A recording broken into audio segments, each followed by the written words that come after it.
প্রিয় দর্শক, আপনাদের সবাইকে আমন্ত্রণ জানাচ্ছি আপনাদের প্রিয় অনুষ্ঠান আপনার সুস্বাস্থ্য দেখবার জন্য। আজকে আমরা আলোচনা করব হৃদরোগ কেন হয়, হাইপারটেনশন, কোলেস্টেরল, শরীরের চর্চা না করা, ব্যায়াম চর্চা না করা, শারীরিক ব্যায়াম না করা, এই বিষয়গুলো নিয়ে আমরা বিস্তারিত আলোচনা করব। আমাদের সাথে আছেন প্রফেসর ডাক্তার আব্দুল্লাহ আল শাফি মজুমদার। তিনি প্রাক্তন পরিচালক, জাতীয় হৃদরোগ ইনস্টিটিউট ও হাসপাতাল। আব্দুল্লাহ আল শাফি মজুমদার ১৯৫৬ সালের ১৬ই ফেব্রুয়ারি ঢাকায় জন্মগ্রহণ করেন এই দেশ বরেণ্য চিকিৎসক। ঢাকা কলেজিয়েট স্কুল এবং ঢাকা কলেজ থেকে এসএসসি ও এইচএসসি পাশ করেন। ঢাকা মেডিকেল কলেজ থেকে এমবিবিএস পাশ করেন তিনি। ১৯৮২ সালে তিনি কর্মজীবনের শুভ সূচনা করেন। ঢাকা মেডিকেল কলেজ, আইপিজিএমআর এবং জাতীয় হৃদরোগ ইনস্টিটিউটে কর্মরত ছিলেন তিনি। অত্যন্ত সুনামের সাথে জাতীয় হৃদরোগ ইনস্টিটিউটের পরিচালক হিসেবে অবসর গ্রহণ করেন তিনি। বর্তমানে বাংলাদেশ স্পেশালাইজড হসপিটালে কনসালটেন্ট হিসেবে চিকিৎসা সেবা দিয়ে যাচ্ছেন।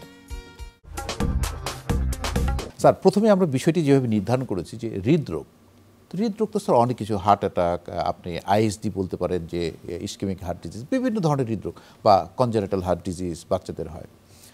এই হৃদরোগের সাথে স্যার হাইপারটেনশন, কোলেস্টেরল বা অনিয়মিতভাবে ব্যায়াম করা, মানে ব্যায়াম না করা, শারীরিক চর্চা না, এই বিষয়গুলো যে স্যার একটা আমাদেরকে বলতে। হৃদরোগ বলতে আমরা ওই আপনি যেটা বললেন ইসকেমিক হার্ট ডিজিজ, ওইটা মিন করি মেইনলি। যদিও হৃদরোগ বলতে অনেক রকমের হৃদরোগ আছে, যেটা যে হার্টে রক্ত চলাচল কমে যাওয়ার জন্য এক ধরনের হৃদরোগ, যেটাকে ইসকেমিক হার্ট ডিজিজ, যেটার জন্য বুকে ব্যথা হয়, যেটার জন্য হার্ট অ্যাটাক হয়, এটা নিয়ে কিন্তু আমরা বেশি চিন্তা করি। তাছাড়াও কিন্তু ওই বাচ্চাদের জন্মগত হৃদরোগ আছে, ভালভের জন্য হৃদরোগ হয়, বিশেষ করে যেটাকে বাতজ্বরজনিত আমরা রোগ বলি। তারপরে প্রেগনেন্সির জন্য পরে এক রকমের হার্টের রোগ হয়। তারপরে অন্যান্য কারণে, যেমন টক্সিক যে কেমোথেরাপি দেয় যে আজকাল, এর জন্য কিন্তু হৃদরোগ হয়। কাজে অনেক রকমের হৃদরোগ আছে। স্যার, এই ইসকেমিক হার্ট ডিজিজ আসলে আমরা কখন বলবো বা কীভাবে আমরা বুঝবো? হার্ট নিজেকে ঠিক রাখার জন্যে তার রক্ত চলাচল দরকার। আর মজার ব্যাপার হলো, হার্টের কাজ কিন্তু সারা শরীরকে রক্ত প্রবাহিত করে দেওয়া, আবার নিজের কাজের জন্য আবার নিজের রক্ত দরকার হয়। সেই রক্ত চলাচল যদি কোনোভাবে বিঘ্নিত হয়ে যায়, তাইলে তখন আমরা বলি যে এটা ইসকেমিক হার্ট ডিজিজ অথবা রক্ত চলাচল স্বল্পতাজনিত হৃদরোগ। এই হৃদরোগের উপসর্গটা হলো বুকে ব্যথা। কি ধরনের বুকে ব্যথা? যে আপনি একটু এক্সারশন করলেন, পরিশ্রম করলেন, হাঁটলেন, সিঁড়ি দিয়ে উঠতে গেলেন, এই ধরনের কাজগুলি হলে যখন বুকে ব্যথা হয়, তখন আপনি ধরে নেবেন যে এটা হয়তো ওই হৃদরোগের রক্ত স্বল্পতার জন্য হচ্ছে। কিন্তু আমরা কি সবাইকে তা মনে করব? না। কতগুলি ঝুঁকিকে আমরা ধরি, আমরা কিন্তু কারণ একদম সঠিকভাবে জানি না। আপনি জানেন যে কোভিড হয়েছে, এটা একটা ভাইরাল দিয়ে হয়েছে, একটা জীবাণু হয়েছে, একটা দিয়ে হয়েছে। কিন্তু ওই হার্টের হৃদরোগ, এই ধরনের হৃদরোগ একটা কিছু দিয়ে হয়েছে এটা কিন্তু বলা যায় না। অনেকগুলি আমাদের কি বলা যায় ফ্যাক্টরস এটা এখানে কাজ করে। উচ্চ রক্তচাপ, ডায়াবেটিস, উচ্চ কোলেস্টেরল, তারপরে সেডেন্টারি লাইফ, মানে আপনি কাজ করছেন না, ওই ডেস্ক ওয়ার্ক করে আজকাল, যে এই কম্পিউটার ডেস্ক ওয়ার্ক। আর ইদানিং যেটা নিয়ে হয়তো আমরা আরো একটু আলোচনা করতে পারি, ওবেসিটি, যেটা আমাদের, এটা কিন্তু এখনকার দিনে খুব সায়েন্টিফিক ওয়ার্ল্ডে একটা বিশাল আলোচনার বিষয়। দেখা গেছে যে এই ওবেসিটি অনেক কিছু রোগের আসলে মূল উৎপত্তি। সেটা উচ্চ রক্তচাপ হোক, ইসকেমিক হার্ট ডিজিজ হোক, সেটা হার্ট ফেইলিয়ার বলি আমরা, যেটা হার্ট ভালো কাজ করছে না, এটা হোক, দেখা গেছে যে এই ওবেসিটিটা হলো একটা মূল একটা কারণ। কাজেই এগুলি নিয়ে আমরা চিন্তা করতে হবে। তাইলে আমাদের উচ্চ রক্তচাপ থাকলে ওইটা নিয়ন্ত্রণ করতে হয়, আমাদের যদি ডায়াবেটিস থাকে ওইটাকে নিয়ন্ত্রণ করতে হয়, উচ্চ কোলেস্টেরল থাকলে ওইটা নিয়ন্ত্রণ করতে হবে, ওবেসিটি থাকলে তাকে নিয়ন্ত্রণ করতে হবে। ওবেসিটি স্যার, এটা কিন্তু বর্তমান সময়ের জন্য একটা বার্নিং ইস্যু। আমরা কিন্তু দেখি যে আসলে খেলার মাঠ নেই, খেলছে না বাচ্চারা, ফাস্টফুড খাচ্ছে, বা যারা অফিস ওয়ার্কিং তারাও কিন্তু গাড়িতে করে অফিসে যাচ্ছে আসছে, হাঁটার সময়টা হচ্ছে না। তো ওবেসিটি একটা, যেহেতু ওবেসিটি একটা রিস্ক ফ্যাক্টর, তাহলে ওবেসিটি নিয়ন্ত্রণ করার পদ্ধতিগুলো কী স্যার? একটা পদ্ধতি হলো যে আপনি যেটা বললেন এক্সারসাইজ একটা পদ্ধতি। আপনি যেটা বললেন যে সময় নাই, এটা কিন্তু আমি বিশ্বাস করি না। এই জন্যে আমি আমার পেশেন্টদের বলি কি, অফিসে লিফট আছে, আপনি লিফট ব্যবহার না করে সিঁড়ি দিয়ে উঠে যান, যতদূর পারেন 5-7 তলা উঠে যান, এটা একটা এক্সারসাইজ হয়ে যাবে। তারপরে যখন আপনি অফিসে যাওয়ার সময় যদি পারেন হেঁটেই গেলেন, দূরে হইলে অনেক সময় বলে তো আমার তো অনেক দূর, তাহলে অর্ধেক যান, অর্ধেক হাঁটেন, আসার সময় করেন। যারা একটু রিটায়ার্ড লাইফ তাদেরকে বলি যে মসজিদে 5 ওয়াক্তই নামাজটা পড়েন, একটু যদিও আসা যাওয়া, ঢাকা শহরে মসজিদটা খুব কাছে। তো এইভাবে কিন্তু করা যায়, বুঝছেন। যে সকালে ফজর নামাজ পড়ে হাঁটতে হবে, এটা আমি রোগীদেরকে কখনো করি না। আমি বলি যে কারণ নিয়মও তাই, আপনি যে কোনো সময় হাঁটারই গুণ কিন্তু একই, সেটা আপনি সকালে হাঁটবেন না দুপুরে হাঁটবেন রাতে হাঁটবেন, এইটা যদি আপনি একজন ব্যক্তিকে বুঝাতে পারেন যে আপনি যে কোনো সময় হাঁটতে পারবেন এবং যে কোনো পরিমাণ, ওই যে বলবেন যে আপনি আধা ঘন্টা কম হাঁটলে হবে না, আমি এটাতে বিশ্বাস করি না। ঘাম ঝরানো না হাঁটলে হবে না, এটাতে বিশ্বাস করি না। আপনি টার্গেট থাকবে, আপনি অনেক হাঁটবেন, কিন্তু আপনার আজকে খারাপ লাগছে, আপনি 10 মিনিট হাঁটেন, শুয়ে থাকেন না। এটা বলি আমি যে শরীরটা খারাপ লাগতেছে এই জন্য হাঁটি না, কেন 5 মিনিট হাঁটতে পারতেন, কয় তা পারতাম, তাহলে তাই হাঁটেন। কাজেই আপনি যেটা বললেন এক্সারসাইজ করা সম্ভব, বডি তো সচল থাকে তখন। আর স্পেশাল যে এক্সারসাইজগুলি, যেটা ওই যে আপনি ব্যাডমিন্টন খেলেন অথবা সুইমিং করেন, এটা সপ্তাহে 1 দিন করেন 2 দিন করেন, এগুলি আপনি হয়তো একটা নিজের রুটিনের মধ্যে যে অফ ডেতে আমি করতে যাব, ব্যাডমিন্টন খেলতে যাব, অথবা অনেকে টেবিল টেনিস খেলতে যায়, এমনকি বিলিয়ার্ড খেলার মধ্যে কিন্তু এক্সারসাইজ হয়, দৌড়াদৌড়ি করতে হয়। কাজে এগুলি রাখলেন, কিন্তু হাঁটাটাকে বললেন। তাহলে অবেসিটি কমানোর একটা হলো এক্সারসাইজ, এটা করতে হবে। 2 নম্বর হলো আপনি যেটা বলতেছিলেন যে খাদ্যাভ্যাসটা নিয়ে আমাদের কিন্তু ভুল ধারণা আছে। আমরা মনে করি পোলাও বিরিয়ানি এগুলি খেলে বোধহয় ওজন বেড়ে যায়, তা না।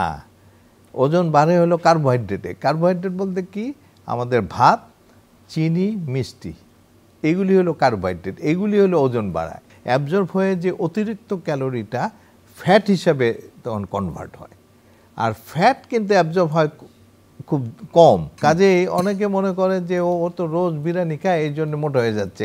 কথাটা বিরিয়ানির চাইলের জন্য মোটা হতে পারে, কিন্তু মাংসের জন্য না। কিন্তু আমরা করি কি, চাইলটা খাই, মাংসটা অ্যাভয়েড করি, ঠিক না? এটা কিন্তু ঠিক আছে, ভাত বেশি সবজি দিয়া ডাল দিয়া ভাত খায়, আমি তো মাংস খাই না, এটা একদমই ভুল ধারণা। ডিম খায় না লোকজন, না, অনেকে আবার স্যার ভাতের পরিবর্তে রুটি খায়। রুটিও কার্বোহাইড্রেট, কিন্তু রুটির একটা সুবিধা হলো আপনার চিবোতে হয়তো দেখবেন যে আপনি রুটি খেতে পারবেন না বেশি, ভাতটা তো আপনি গিলে খেতে পারেন, হ্যাঁ, সয়েলও করতে পারেন। এই জন্যে তফাৎটা, যে রুটি খেতে খেতে আপনাকে অনেক সময় লাগে, আপনি তখন টায়ার্ড হয়ে যান, ওই ম্যান্ডেবলগুলি টায়ার্ড হয়ে যায়। সেই জন্যে যে ভাতের বদলে রুটি খেয়ে যে আপনি উপকারটা করলেন, যে খাওয়ার পরিমাণটা কমে আনতে পারলেন। তো এইটা একটা ব্যাপার। আরেকটা হলো কতগুলি জেনেটিক্যালি কিন্তু কেউ ডিটারমাইন যে মোটা হবে, স্থূলতা, এটা কিন্তু মেনে নিতে হবে। তাদেরকে কি করতে হবে, তাদেরকে এগুলি ফলো করতে হবে। এখন আসলে স্যার স্কুল গোয়িং চিলড্রেন বা যারা স্কুলে যাচ্ছে, কলেজে যাচ্ছে, আপনি তাদের দেখেন, বলে আমি তো স্কুল গেলাম, স্কুলের পরে কোচিং, আমার সময় কোথায় মাঠে যাওয়ার সময় নাই। এখন তো তাকে স্যার একটা জিনিস করা উচিত, যে স্কুলের মধ্যে একটা পিরিয়ড রাখা উচিত খেলাধুলার জন্য। না, স্কুলের মাঠই তো নাই, কি খেলবে? হ্যাঁ, তবে যেটা কোনো অফিসে হয়তো করার চেষ্টা করছে, যেমন কোনো হাসপাতালে আছে একটা ছোটোখাটো জিমের ব্যবস্থা করে, কিন্তু জিমে হয় কি, একটা পার্টিকুলার গ্রুপ অফ মাসেলসের এক্সারসাইজ করায়, কিন্তু হাঁটাটা, তারপর সুইমিং তো আরও ভালো, এটা হলো পুরো বডিকে এক্সারসাইজ করায়। কাজেই ঠিক আমাদের ওই ফার্মের মুরগি আর দেশি মুরগি, যে মুক্ত মুরগি, দুইটার মধ্যে যে এরকম পার্থক্য হয়, আমাদের জিমের এক্সারসাইজ এবং আমরা যে খোলা মাঠে যদি দৌড়াদৌড়ি করে যে এক্সারসাইজ করি, দুইটার মধ্যে পার্থক্য আছে।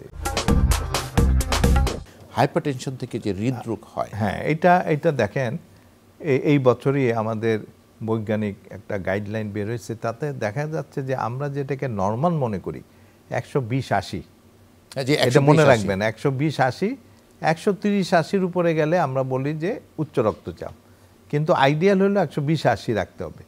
তাইলে এখন বলছে যে না, 120-80-র নিচে থাকলে আরও ভালো, 110-70 থাকলে আরও ভালো।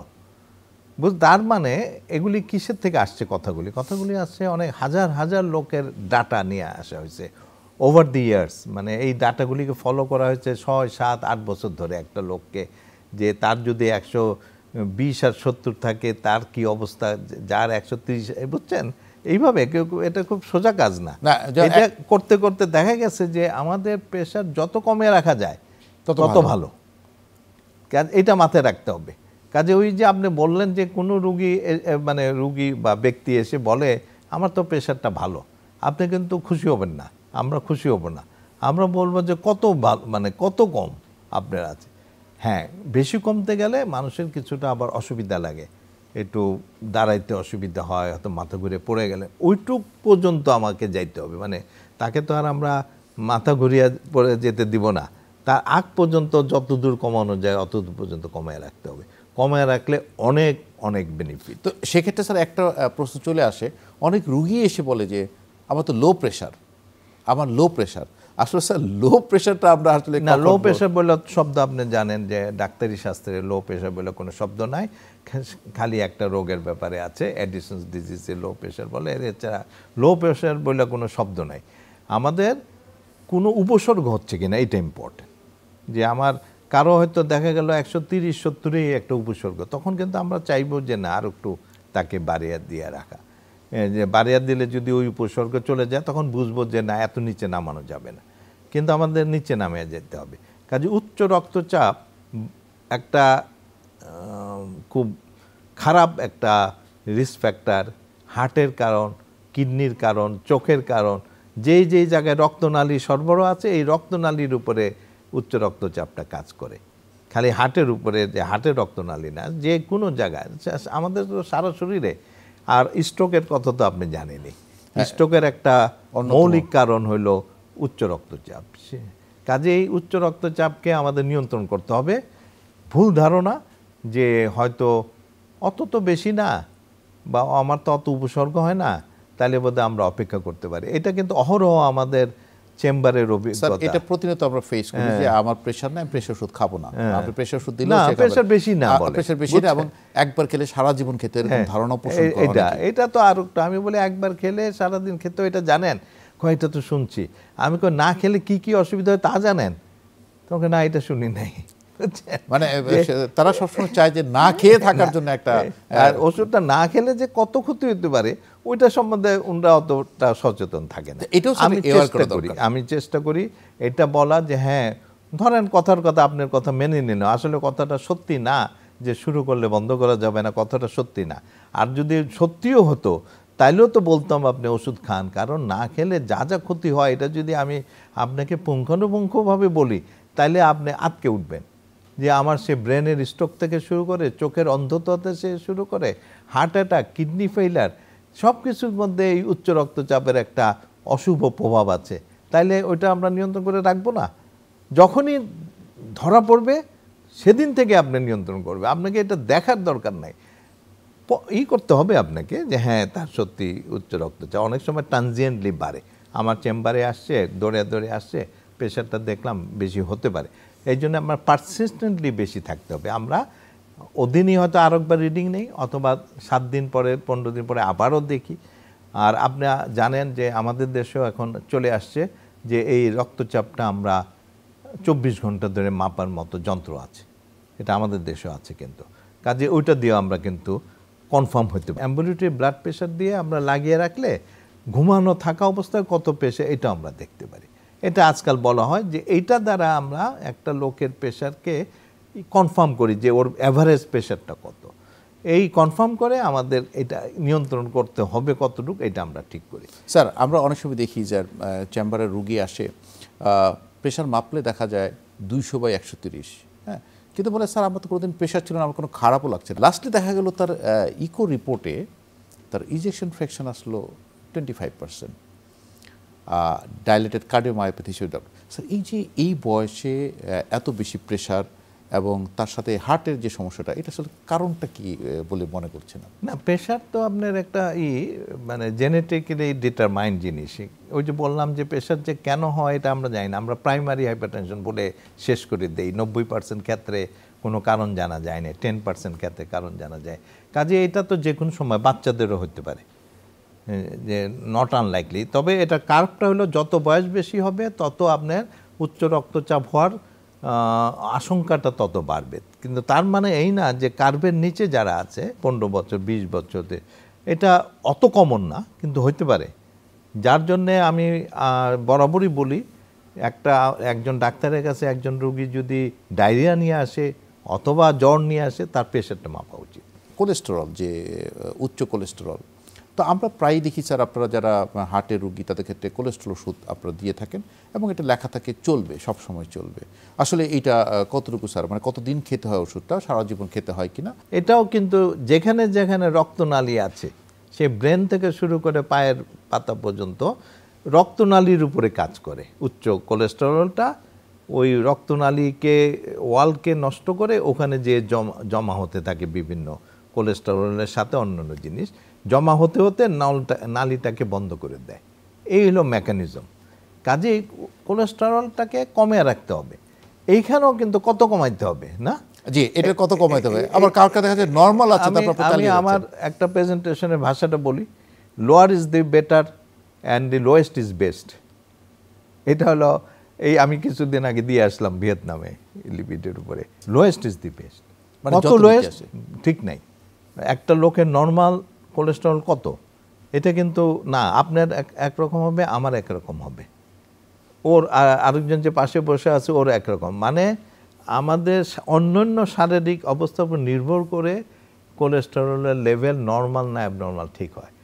কাজে অনেকে ফোনে বলে না আমার তো 100 ভালোই আছি, ওর আরেকজন শুনে বললো কি জানি, আমার ডাক্তার তো বললো আপনাকে 70-এর নিচে নামাইতে হবে। তাইলে কি? হ্যাঁ তাই। কাউকে আমরা বলি যে না আপনি 100-এর নিচে রাখলে ঠিক আছে, আপনি 70, কাউকে বলি না আপনি 40 না হলে হবে না, এরকম। কিন্তু কাজে নর্মাল ভ্যালু বলে আপনার কোনো নাই, এটাও মানতে হবে। এটাও আমি দর্শকদের বলি যে কোলেস্টেরল নিয়ে অনেকে কোলেস্টেরল বন্ধ করে দেয়। আমার রোগীরা কয় স্যার মাপাইছিলাম, এটা তো দেখছি যে না নর্মাল আসছে। নর্মাল কি? আপনার জন্য এটা নর্মাল না, আপনার আরও কমাইতে হবে এবং কমে রাখতে হবে। এটা এমন জিনিস না যে আমি এমন মেকানিজম করে দিলাম যে এই যে কমলো আর বাড়বে না, তা না তো। ওটা তো বডির সাথে সাথে আবার বাড়তে থাকে। সেই জন্য আপনি যেটা বললেন কতদিন খাইতে হবে, আজীবন। তার মানে যে প্রক্রিয়া কোলেস্টেরল বাড়ছে, আপনার কথাই আমরা ধরছি যে লোয়েস্ট লিমিটে রাখার জন্য তাকে আজীবন খেতে হবে। প্রফেসর আব্দুল্লাহ আল শাফি মজুমদার, আপনাকে অসংখ্য ধন্যবাদ। অনেক ব্যস্ততার মাঝে আমাদেরকে সময় দিয়েছেন, আপনার প্রতি কৃতজ্ঞতা। প্রিয় দর্শক, এতক্ষণ আমরা হৃদরোগের ঝুঁকি, ওবেসিটি, হাইপারটেনশন, কোলেস্টেরল নিয়ে কথা বললাম। আসলে জীবন আপনার, জীবনকে সুন্দর করে সাজিয়ে রাখার, সুস্থতার জন্য আপনাকেও কিন্তু দায়িত্ব পালন করতে হবে। আমরা খাবার দাবারের মধ্যে যে জিনিসগুলো বলা হয়েছে, যে কার্বোহাইড্রেট কম খেতে, পাশাপাশি নিয়মিতভাবে ব্যায়াম অভ্যাস গড়ে তুলুন এবং যেহেতু কোলেস্টেরলের ঝুঁকি বাড়ে, কোলেস্টেরল মুক্ত খাবার খান। দর্শক, আপনার হার্টের প্রতি যত্ন নিন, আপনি ভালো থাকুন। শুভকামনা সকলের জন্য।